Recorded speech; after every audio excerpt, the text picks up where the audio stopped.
Hello students, welcome to Yachna Science classes. How are you all? I hope you all are fine. Today we are going to discuss our next topic, that is regulation of gene expression. We are just going to finish our chapter. 2 या 3 topic बचे हैं, छोटे छोटे से हैं बहुत.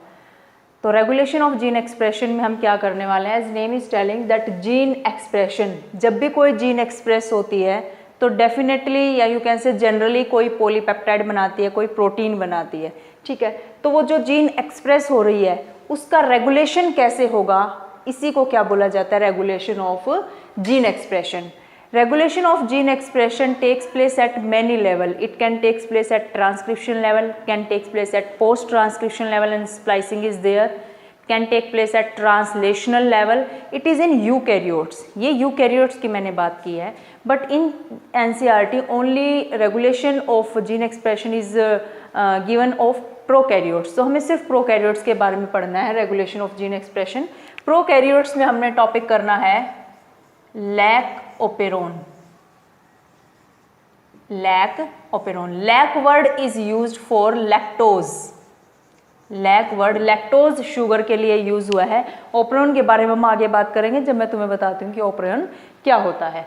ठीक है, अब हर एक सेल में जीन के रेगुलेशन के लिए अलग अलग जीन्स होती हैं और उन जीन्स को किसको कब एक्टिवेट होना है, कौन सी जीन एक्टिवेट होगी कौन सी नहीं होगी.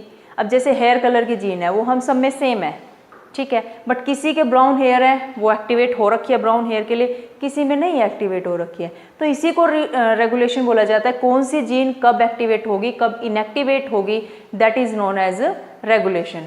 If we talk about E coli, हमने प्रोकैरियोट की बात करनी है और प्रोकैरियोट में हम सबसे सिंपल बैक्टीरिया की बात करेंगे, that is E coli. Suppose we have a container, हमारे पास एक कंटेनर है और इस कंटेनर के अंदर ई कोलाई बैक्टीरिया है. ये बैक्टीरिया है इस कंटेनर में एंड ई कोलाई बैक्टीरिया के पास न्यूट्रिएंट सॉल्यूशन है और वो कौन है, ग्लूकोज है.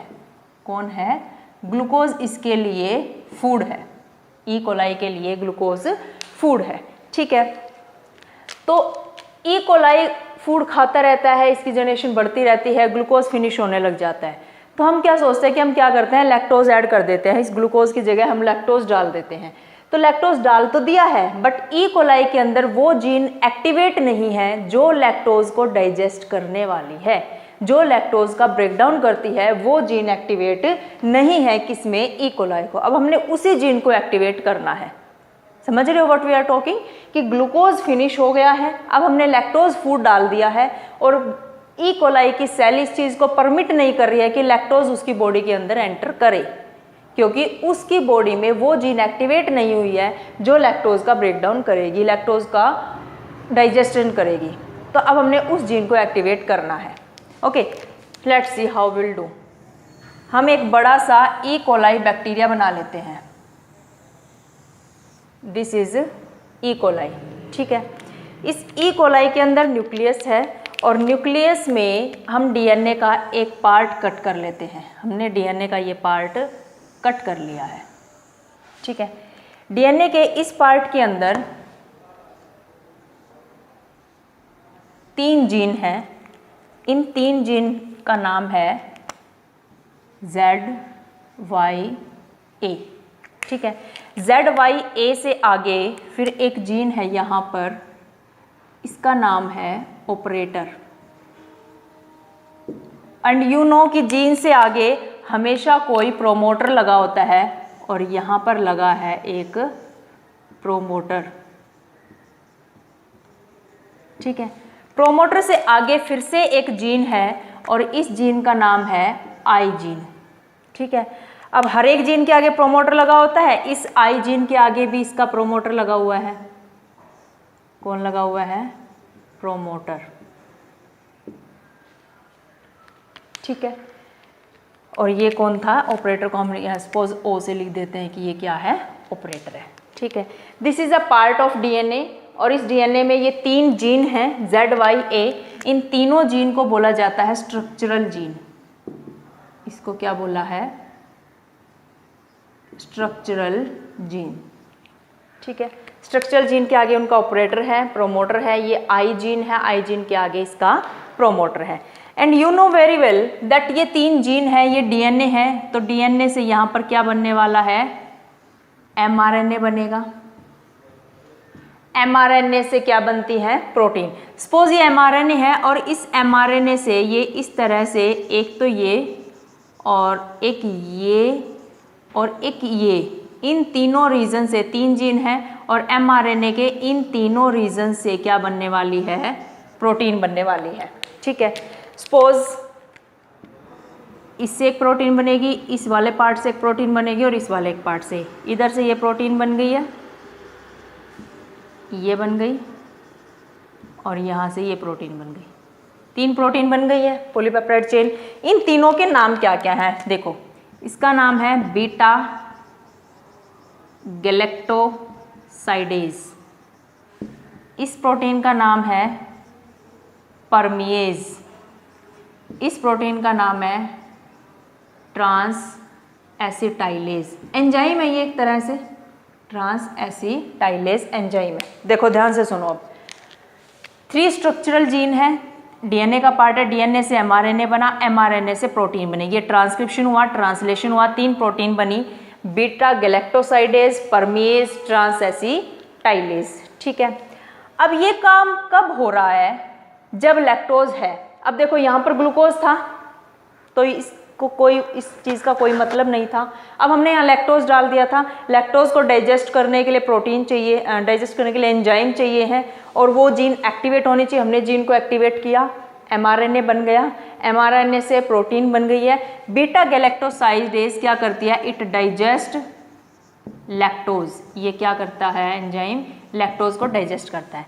परमिएज, इट परमिट्स लैक्टोज, ये लैक्टोज को परमिशन देता है, परमिट लैक्टोज इन ई कोलाई के अंदर एंटर करने की ये परमिशन देता है। ट्रांस एसिटाइलेज नॉट नॉन, इसका फंक्शन क्या है अभी तक पता नहीं है, एनसीईआरटी कह रही है कि ऐसा अभी तक नहीं पता है। देखो जब ग्लूकोज है तो इन तीनों का कोई काम नहीं है, ये तीनों काम कब कर रही हैं, एक एंजाइम है जिसकी हमने पहले भी बात करी है, that is RNA polymerase, RNA polymerase, ये एंजाइम था आरएनए पॉलीमरेज। ये एंजाइम क्या करता है, ऑपरेटर से जाके बाइंड होता है, या यूं कह लो प्रोमोटर से जाके बाइंड होता है, ट्रांसक्रिप्शन करता है। यू नो कि आरएनए पॉलीमरेज प्रोमोटर से बाइंड करके डीएनए से एमआरएनए बनाता है। RNA polymerase bind to promoter and make mRNA और फिर आगे सारी प्रोसेस होती है। ठीक है, लेकिन अभी एनवायरनमेंट में ये वाली सिचुएशन है, मीन्स ई कोलाई के एनवायरनमेंट में लैक्टोज नहीं है, तो इन जीन को एक्टिवेट नहीं होना चाहिए, इनको शटअप होना चाहिए। क्या होना चाहिए, इनको शटअप होना चाहिए। ये सिचुएशन कब होती है, when lactose is present,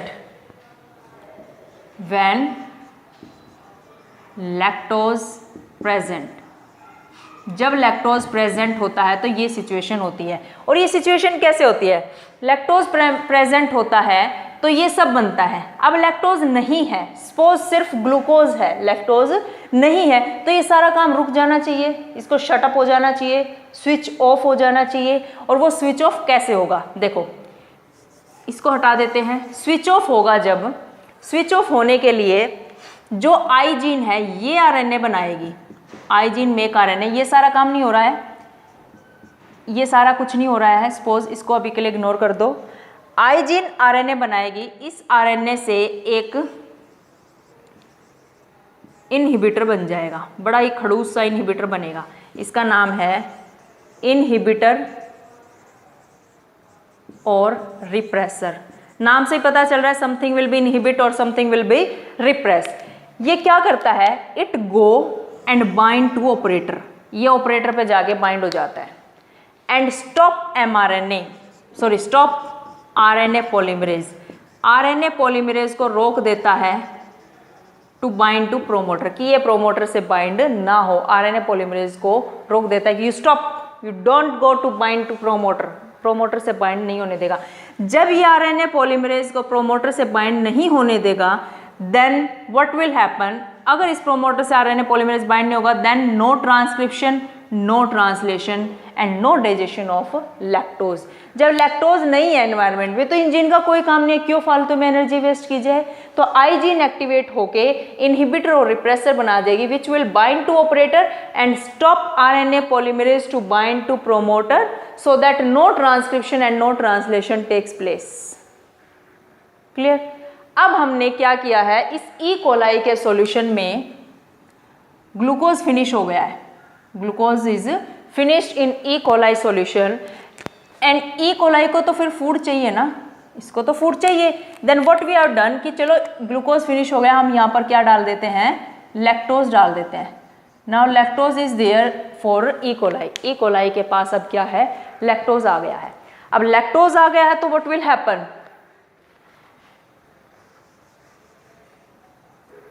lactose आ गया है, now what will happen, lactose come here, जैसे ही ई कोलाई की बॉडी में एंटर करता, अब नाउ यू विल से कि मैम ये परमिएज तो बन ही नहीं रहा था, लैक्टोज ई कोलाई की बॉडी में कैसे एंटर किया। परमिएज पूरी तरीके से एब्सेंट नहीं होता है, it is not 100% inactivated, some percent of permease is activated, वो एक्टिवेट होता है और लैक्टोज को अंदर आने की परमिशन दे देता है। जैसे ही लैक्टोज ई कोलाई के अंदर एंटर करता है, इट कन्वर्ट इनटू एलोलैक्टोज, ये किस में कन्वर्ट हो जाता है, एलोलैक्टोज में कन्वर्ट हो जाता है। एंड आरएनए पॉलीमरेज था हमारा, आरएनए पॉलीमरेज वाज देयर, और ये आरएनए पॉलीमरेज क्या करता है, इस इनहिबिटर को यहाँ से हटा देता है कि यू हटो यहाँ से, ये इसको इसने हटा दिया, यहाँ पे आ गया इनहिबिटर, इसके हेड पे अपने पास इसने रख लिया। Now RNA polymerase will go and bind to promoter, promoter से बाइंड होने के बाद ये स्ट्रक्चरल जीन में ट्रांसक्रिप्शन होगा, ट्रांसलेशन होगा और ये सब बन जाएगा, सारे एंजाइम प्रोटीन बन जाएंगे which will help in digestion of lactose, which will help. And lactose acting as, lactose किसकी तरह काम कर रहा है, it act like an inducer, ये एक इंड्यूसर की तरह काम कर रहा है, ये इंड्यूस कर रहा है, समथिंग इज इंड्यूसिंग। उससे पहले रिप्रेसर था जो रिप्रेस कर रहा था, इनहिबिट कर रहा था। Okay, so this was all about lac operon. अब जब मैंने तुमसे बात की थी कि लैक का मीनिंग तो मैंने बता दिया, लैक्टोज है। ओपेरोन का मीनिंग क्या है, operon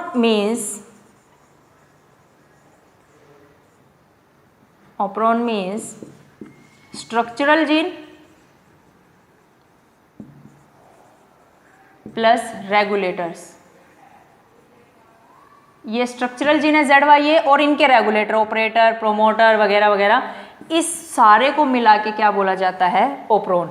this is lac operon and lac operon is a type of negative operon और negative regulation, it is a type of negative operon या negative regulation. However, some example of positive regulations are there, but it is not given in NCERT. हमारे 12th class के लिए ये अब NEET के purpose के लिए इम्पोर्टेंट नहीं है, because not given in NCERT ना। So this was all about lac operon. ये तुम्हें सब लर्न करना है प्रॉपरली। एक 5 मार्क्स का बहुत अच्छा सा इजी सा क्वेश्चन बनता है बोर्ड एग्जाम्स के लिए, नीट में भी यहाँ से क्वेश्चन पूछा जाता है। So for today this is enough, so try to understand it, read the NCERT book and then make notes from my video. If you have any doubt then leave it in your comment section. Thank you everybody.